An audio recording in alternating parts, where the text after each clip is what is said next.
And we're live.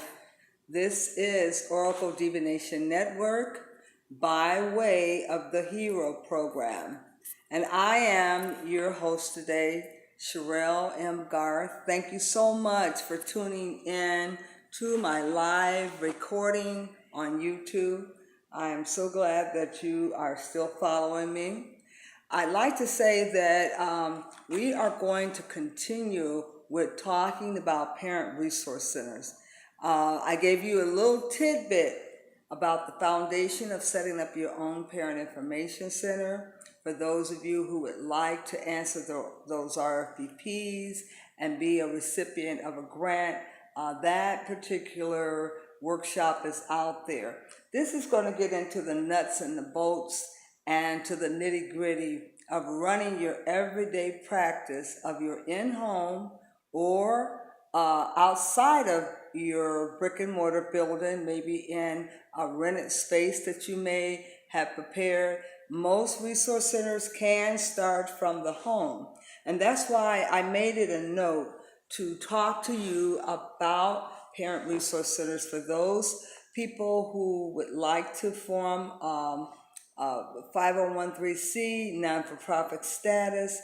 They can start running their parent information center right out of their home. And when I started the Black Parent organization, I did start from my home, and you can allocate one of your rooms as your practicing area for your resource center, because literally you're passing out materials for resource and referral. Parents are calling in asking for information, and companies are calling, industries, assistive technologies, and you're giving them information and referrals. You're doing workshops, and you're going into the community to do workshops. That could be in a laundromat, that can be in a library.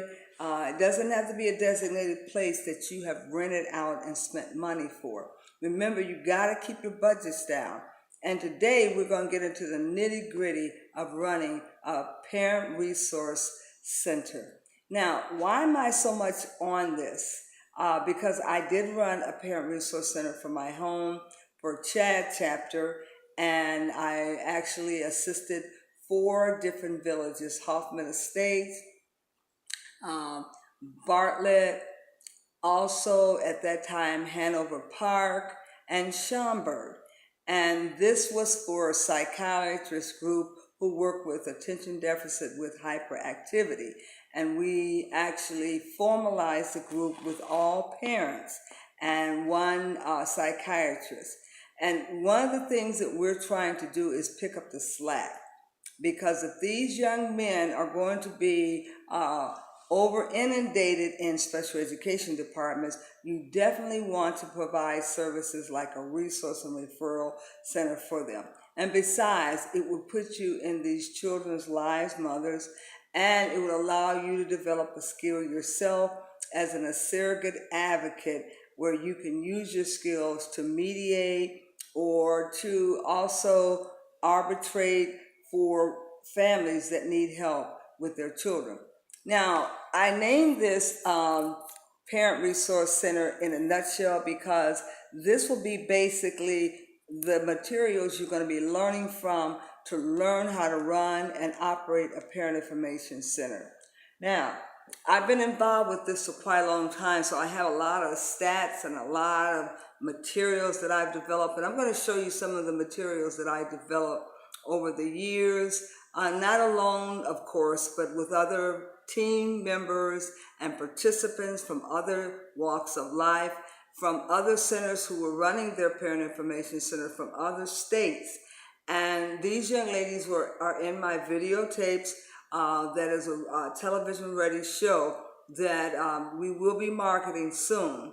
And it will be available to you for a price, of course, because it took us several weeks to put this training together, and it is conclusive, but I wouldn't say all inclusive, because you can't ever get everything in there. But we tried to. We covered the hands-on, the interaction from the ladies who participated in the classroom, and we engaged these ladies quite a bit. As a matter of fact, they were on their feet more than I was as an instructor, and they were actually doing a webbing, teaching back to the class. So I'd like to just take some time to show you 3 of the actual videotapes that we are hinging most of our educational law on. Now, these are entitled the Garth Vaden Oracle Special for Special Education, and Mr. Vaden did do all the video recording for us, so he has to be involved and take credit for the actual recording of these videos. And they are rather lengthy, but but entertaining, with roundtable discussions, workshop, symposium work where they're working individually, doing work as an advocate. And they were advocating so that they can take skills back to their own centers. And what I aim to do is teach as many people as I can to help them set up their own individual parent information centers. Whether they work from their home or from brick and mortar building, they can also be out lecturing, giving seminars, being keynote speakers, and being on someone's panel. Most of these advocates become very, very popular and get a lot of keynote invites to come and speak at these parent groups as a parent advocate. And I don't proclaim to be anything but a parent advocate. And when you keep your position humble like that, you get a lot of invites to participate and speak on behalf of the parents, as well as speaking on the educational law. So they don't get me twisted and think that I'm a lightweight because I'm speaking on behalf of the parent. They know that when it comes to the laws of the special ed, that is my specialty. So I'm going to research it and bring it to the group with the utmost professionalism. And as I indicated to you, there are several workbooks that in the workshop that we will be teaching from, like Strategies for Success for Evaluation. This is a handbook, and children have to be evaluated. Those infants and toddlers have to be evaluated, and that is my specialty of working with assessing infants and toddlers for special needs, for differentiated learning, for early intervention. And most of those centers that are set up, they are set up with the mother and the child together, because the mother is taught how to interact with the child and how to bond with the child, and also reuniting in some cases if the child has been taken out of the mother's home. We teach that parent how to reunite through bonding, the music movement, and interacting. And it's very vital that parents take a co-parenting class if they've lost their children. Most courts mandate that they take at least a 6-credit-hour child development course before they can be handed their children back. Or after they've gone through a divorce and the divorce is final, they require that both parents take co-parenting resolutionist training to learn how to parent alone now that they're no longer married. So I get involved in all of those areas of parent education, family life, as well as the infant and toddlers with early intervention. We train the parent independently in a circle cohesively with adults, teaching them parenting skills, child development. Then we bring the parent together with the child and show the parent how to appropriately interact with that child and how to bond with that child. A lot of mothers who get in trouble from abusive behaviors have never learned how to interact and bond with their child. So we teach them best practices for interacting with toddlers and infants. And we show them that the child must receive some type of love from them and reassurance in order for the child to thrive and in order for the child to be able to advance himself. And we work a lot with the technical assistant. A lot of children that are special needs, that are born with a deficit, we go in early at birth working with the child from birth to 3 to try to engage that child. If they have a visual problem, we bring in specialists that work with visual problem. If they have a speech impediment, we bring in speech pathologists, and we also bring in occupational therapists too that we work with. I worked a lot with the occupational therapist while in the elementary school. We ran an early intervention program.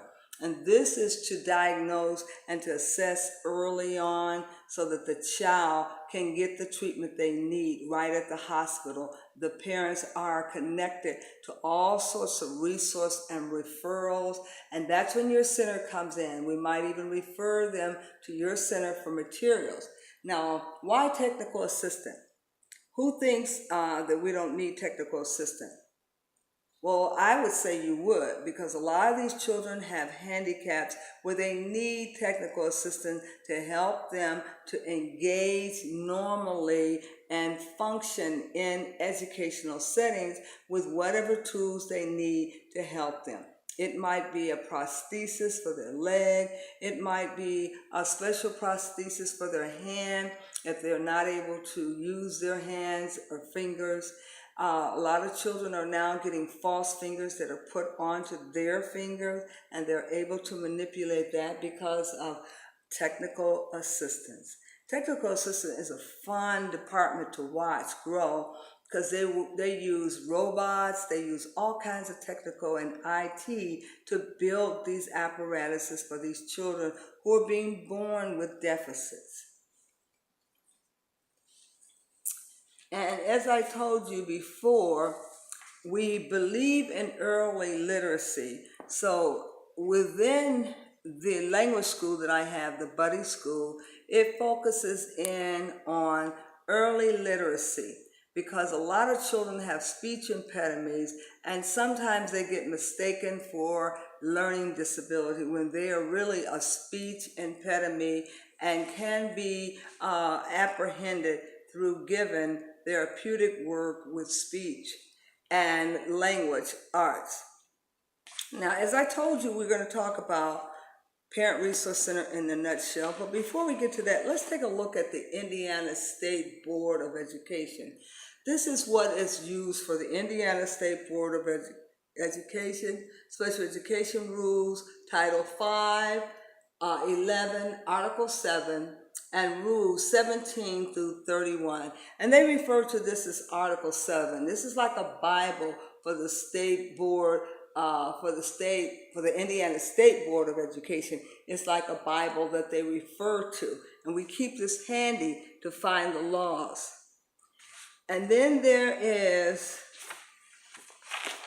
I don't know if I talked to you about this particular one, the 504. I think I did show you the 504 before, but I just want to remind you again, it is a very interesting piece of law, and it's the Section 504 manual, as I told you about the apprehensiveness manual for Indiana educators. And we refer to this for Rehabilitation Act of 1973. And most of this, having a little problem here. Oh God. All right. Most of this is laws that we have to refer to because we have to stay close to the laws and the regulations.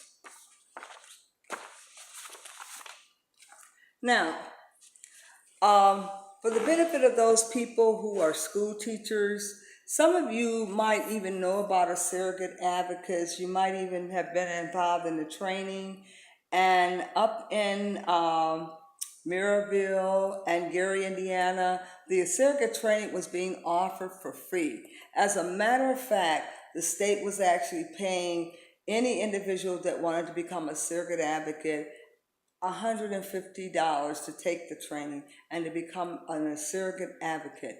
And those people would go into the school system and they literally would act on behalf of the mother in the absence of a mother, and they literally advocated for their handicapped child. Now, if you have children that are handicapped, you definitely want to get involved in a parent information center. Even if you're not running one, you may want to go and volunteer and help out. It's so many tremendous things that go on in the center. And let me start with number one. The booklet, if I was going to be working with a group of women, I would have about 12 or 17 different committees, and each committee would report back on their various different subjects. And I'm going to go through these topics that will make up a parent information in a nutshell. Number one, defining family resource centers. This particular book, number one, would cover defining family resource centers. What is the definition of family resource centers? And a group of young ladies would sit down and they would go over the information in this book and determine what is a family resource center and how do we define it? What should it look like? How should we plan it in our community, and how do we market it to our families? Well, a parent resource center is a unique place. It is not a PTI. It is not a PTI for the whole state. It is one for specific villages and locations within a city, and there could be more than one. The Parent Information Center provides information to the community. They do assessments of the geographic area to see who they have to serve. They find out who the families are in the community that have a deficit or an early intervention problem. And they go and visit those parents and they provide them with literature and invite them in to the resource center to collect information on their child's disability. Now, there you can see in a nutshell, I just summarized it from a perspective that one would be able to resource center by adding programs. Now, you would have special areas of interest, and you can add all. First of all, let me tell you who PHP is. Parent Helping Parents. This is an organization that puts these books out, and they've been so gracious to help me over the years, and I've been involved with them for over 20 years, and they do a great job of putting materials out to help parents set up their resource and referral center. And as I was telling you, the adding on of programs, you can have many programs added to your resource center, but you want to make sure you have the ones that are designated and the ones that count. And that can be anywhere from a child development group of study that's being done. You can have a family life center where you are doing special work with Family Life Center. These are special teams besides what's required of the Parent Resource Center. You can add additional teams. Now, and you would have to also have things in there like the needs and the purpose. You have to have your mission statement, your goals, your objectives, your methodologies, and you would have your justification for your budget. All of these things will go into the making up of a parent information center because you have to have a budget. They don't expect you should understand how to add these different programs to your resource center. And number 3, the Mentor Visiting Parent Program. The Mentor Visiting Parent Program is just what it says. They go into the homes. They first of all target the families that may have moved into the community, finding out if there's any disabled or handicapped children that are moving in that are special ed that need special help. And then they go and visit the families, introduce themselves to the community, letting them know what is in the resource center and inviting them out to workshops, seminars, and symposiums. And they keep them on a list. And when they go visit them, they also take a welcoming basket and they bring special goodies to the family and welcoming them into the community, making them feel comfortable, like somebody really cares and that can direct them to a resource and referral center that's going to help their family and them. Number 3, and I'm going to go a little fast here, facilitating support group meetings. That's a very important one. Facilitating, let's break that down. That's just like a teacher who actually acts as the guide of the classroom. And if they're facilitating the support group, if there is a support group that meets once a week, that talks about problems that special needs families are having that are indicative to their family lifestyle, then that group would meet on certain days with a facilitator leading the class, giving information about the meetings. And parents come out to the meetings and they stay together as a support group. And when someone needs advocating, they go out as a group also. Then you have, in the nutshell, information and referral with direction. Now, I talked to you a lot about information and referral. I talked to you about teachers making referrals. Now, with the Resource and Referral Center, they also make referrals, but they give directions about the referrals in their resource centers that can help them.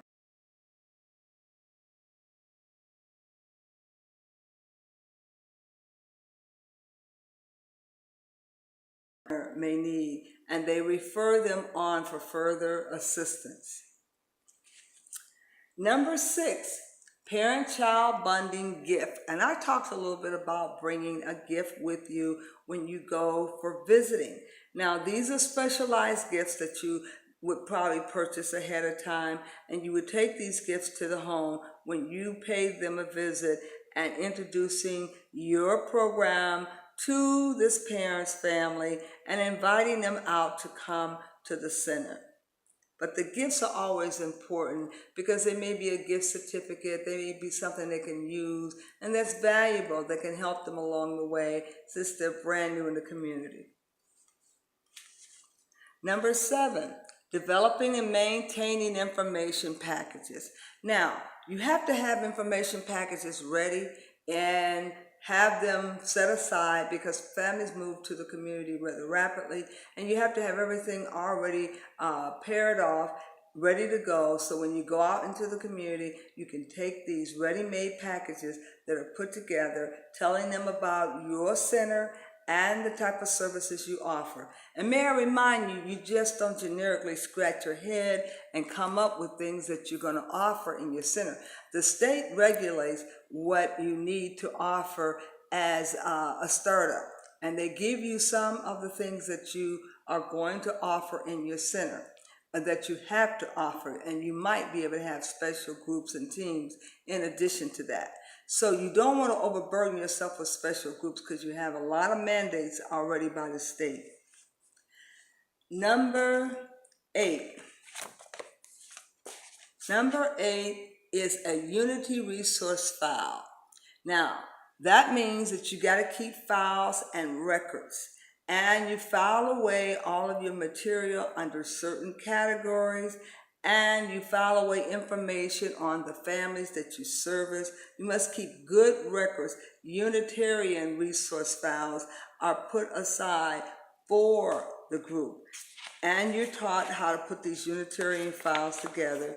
They're not the same as regular files, and how to set up the Unitary files is very simple. You must have cabinets and card index, and all of this is explained in this book so that you can get this set up before you even get your doors open. Now, creating a newsletter. Now, that's a fun one. And believe it or not, I still have the USB cord of all of my newsletters that I have been putting together. And these are specifically indicative to special needs families, talking about articles about unique families and the challenges that they have.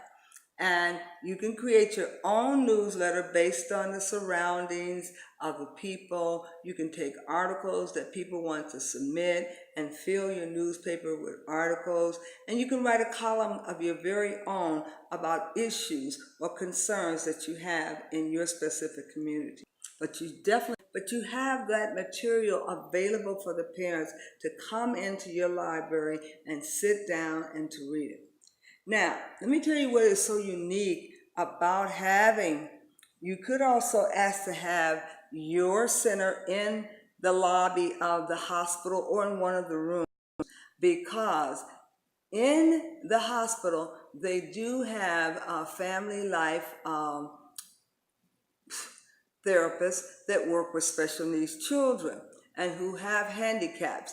And they have a library of all of the disabled conditions of children. And if you are housing your center at the hospital, you'll be right there with the family life therapist who works directly with the parents who have special needs and handicapped children. And there are tons of books written about the disabilities. And you would not, the main thing, keep the budget down and making sure that when you invite somebody to speak, that the bulk of your money is not going for the speaker. You might want to see if you can give that speaker a stipend. Therefore, you don't have to pay them hourly wages and you don't have to pay a big fee. But the main thing you want to do is get a good speaker in there and have a conference that's put together with a lot of volunteers, a lot of helpers to cut down on the fees and the monies that you're paying out. And the conference must be relevant and it must be consciously talking about the going issues and the concerns of today's time. You can't just be talking about things that are old and that you've already addressed. You got to be on the cutting edge of talking about new findings, new discoveries, and high technology, keeping it real, for real. And number 15, assessing and planning tool for your family resource center. This is a very handy book because it's going to help you to make a decision on assessing how do I plan for putting my parent information together. It's a checklist. It gives you a checklist of all the things you need to look into when putting your family resource together so that you don't leave anything out. Now, I left out 2 books, and that is the book number 10, 11, and 12. And we're going to probably get those back. When we do, we'll let you know. But right now, someone borrowed those books and they didn't return them. Now, number 16, a system development guide for a special needs family resource center. A system development guide. This is very important because it's also a checklist of what the system requires you to have in order to say you're running a family resource center.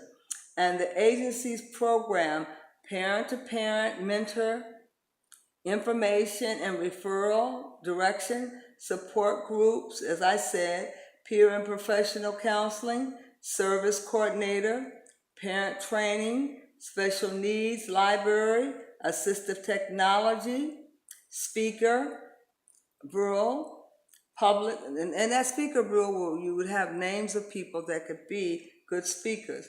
Public and professional education, parent-child bonding gift, information package,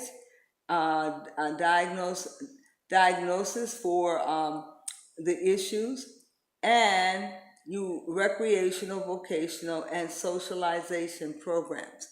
So you have to have a checklist to make sure you've included everything.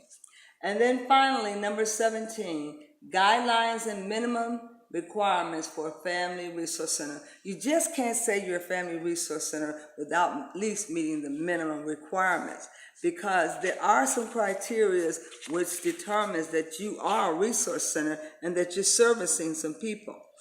For minimum organization structure, corporations as a private non-for-profit 501(c) is required. You have to be a public benefit corporation and be certified as a 501(c).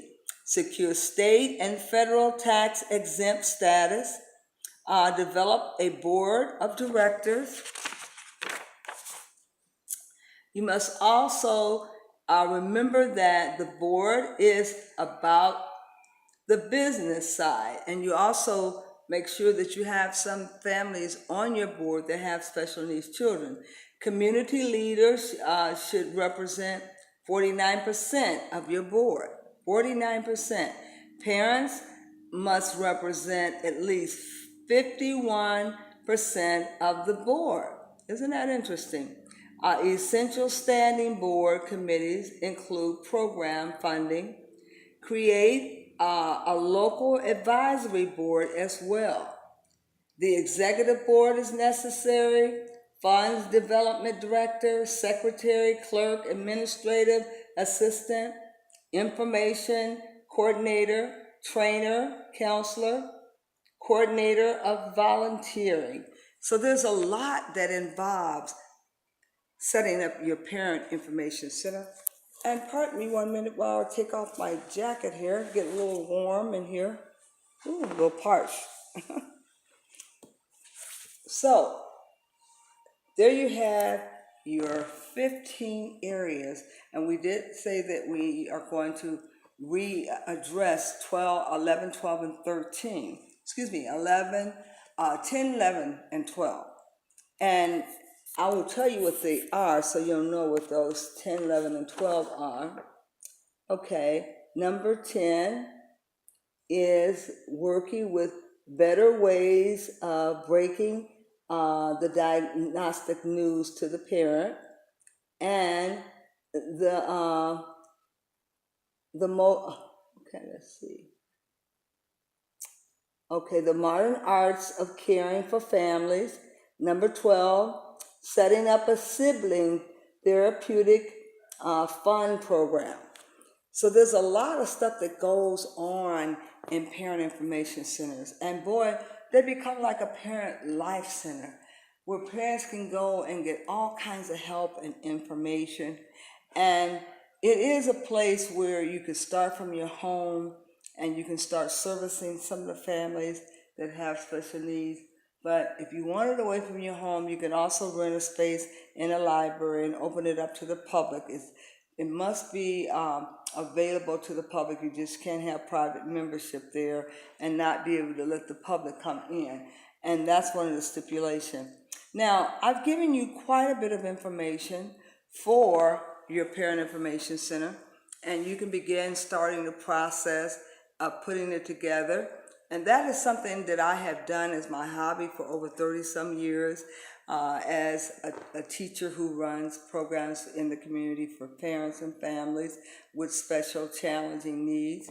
And I say to all of you that you're capable of answering the RFBP and sitting for one of the grants. And if you do get a grant, you can hire me and bring me onto the grant, and usually I would be paid within the grant, so you wouldn't have to pay anything out if you're writing a grant and answering it so you can set up your Parent Information Center. I will be offering these workshops online for free periodically because the video will be coming out soon, and I'm sure I'm going to have them on YouTube, and you can see the whole series on YouTube, and it will actually take you through the steps of mediating for your children.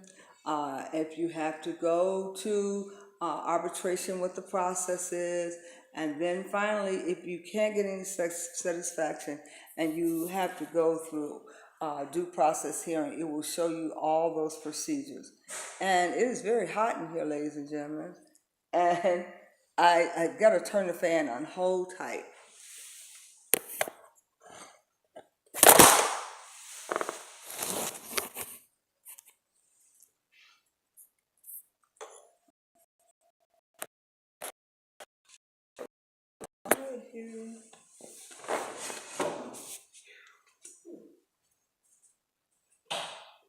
There we go.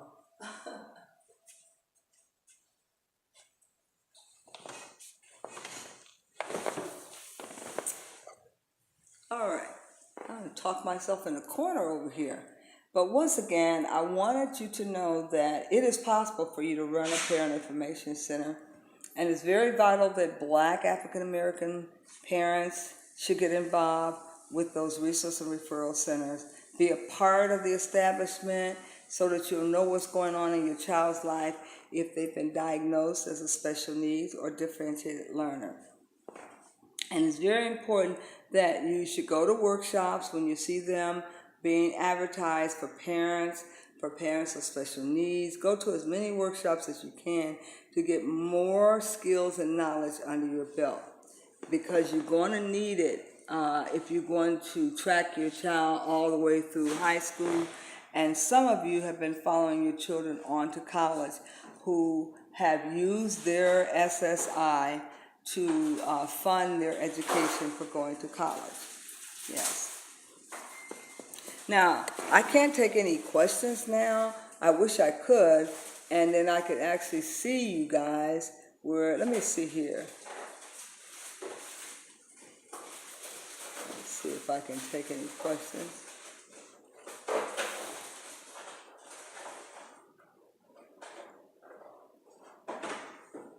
Let's see. Okay. It doesn't let me take any questions. I don't know why. Normally I could chat with you. I probably have to go in the chat room and chat afterwards, because if I wanted to ask anyone, if they wanted to ask questions, I couldn't answer you. So I got to figure out how this system works. It's a little different. It's not the same. So once I figure out how it works, I'll get back to you on that. But I'd like to thank you for tuning in to listening to Oracle Divination Network under the HERO program, Make Me the Teacher's Pet. Okay? Thank you so much. And straight ahead and into the future, Odabo. And you've been listening to Maddie Harvey's baby sister. Odabo.